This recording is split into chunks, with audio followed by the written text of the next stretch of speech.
Bonjour à tous et à toutes, c'est Pierre Larrouturou, député européen, rapporteur général du budget de toute l'Europe en 2021.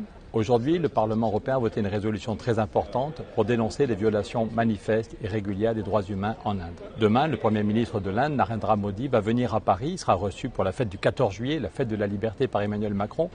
Et peut-être qu'Emmanuel Macron va faire comme si tout allait bien en Inde. Mais ce n'est pas le cas du tout.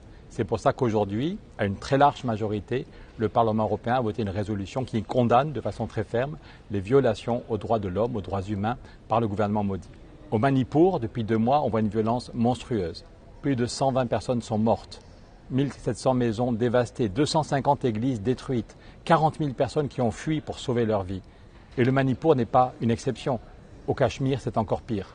Torture, disparition, détention arbitraire. Le journal Le Monde titrait il y a 3 ans, au Cachemire, 1 an d'enfer à huis clos. 4000 opposants ont été interpellés, voire emprisonnés sans aucune bonne raison.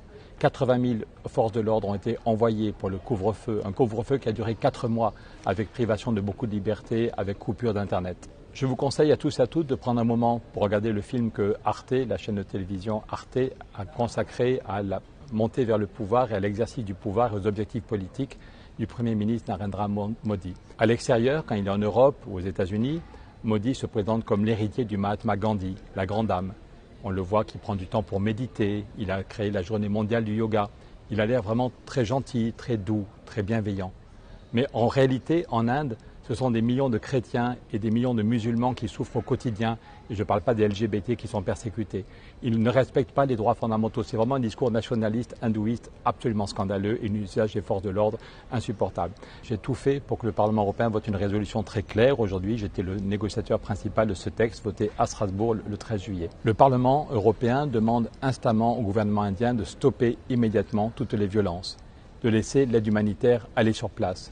On demande que les journalistes et les ONG puissent aller sur place autant que nécessaire. Le Parlement européen demande instamment au gouvernement indien d'accepter la démocratie, un fonctionnement démocratique. Arrêter de criminaliser ceux et celles qui critiquent la politique du gouvernement, c'est une liberté fondamentale.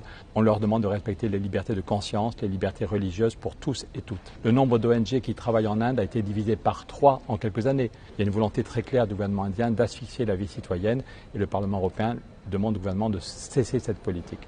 Depuis 4 ans que je suis député européen, à plusieurs reprises, on avait essayé de voter des résolutions sur ce qui se passait en Inde.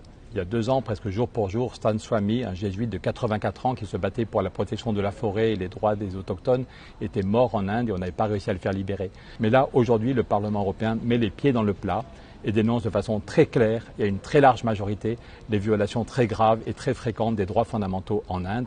Et le Parlement européen demande que les droits fondamentaux irriguent tout le dialogue, irriguent tout le partenariat entre l'Europe et l'Inde, y compris la politique commerciale. C'est mis noir sur blanc, c'est mis noir sur blanc. Enfin, personne ne pense qu'il faut rompre avec l'Inde, mais on demande qu'il y ait un dialogue régulier entre le Parlement européen et le Parlement indien pour avancer sur toutes ces questions. Donc ce texte est court, mais il est très clair. Je suis vraiment heureux qu'on ait pu le voter et on a déjà des messages d'encouragement de tous ceux et celles qui se battent en Inde, des associations, des ONG, des syndicats. Le Premier ministre Modi demain sera sur les Champs-Élysées et va faire croire que tout va bien, mais non, tout ne va pas bien. L'Inde était autrefois une très grande démocratie, il faut qu'elle redevienne une très grande démocratie.